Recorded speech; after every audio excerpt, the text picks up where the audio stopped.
Avong ai Avong ai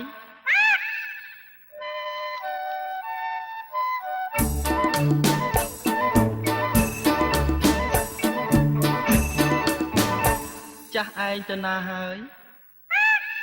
នឹងផ្ដាំតាមមនុស្សខ្លាចបាយកានឹងផ្ដាំតាមសារិកាមិនវេនឹងផ្ដាំតាមមនុស្សខ្លាចបាយកានឹងផ្ដាំតាមសារិកាមិនវេចង់ផ្ញើបណ្ដាំទៅស្រីថាបងវិលវេរកស្រីវិញហើយឯងស្ដាប់បានទេ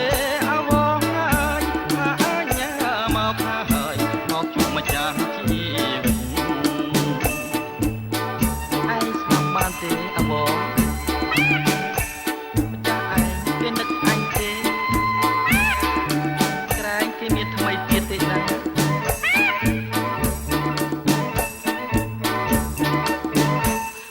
ប៉ោចដូចជាសារិកានាំឲ្យតែខ្លោចផ្សានឹកសង្ការក្នុងចិត្តប៉ោ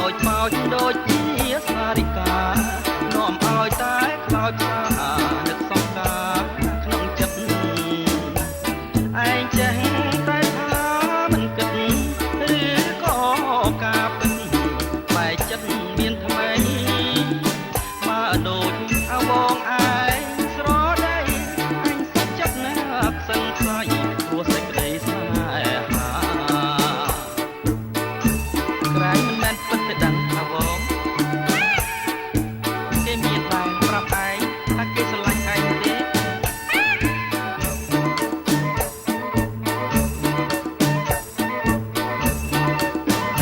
មិនដាច់ចិត្តទេ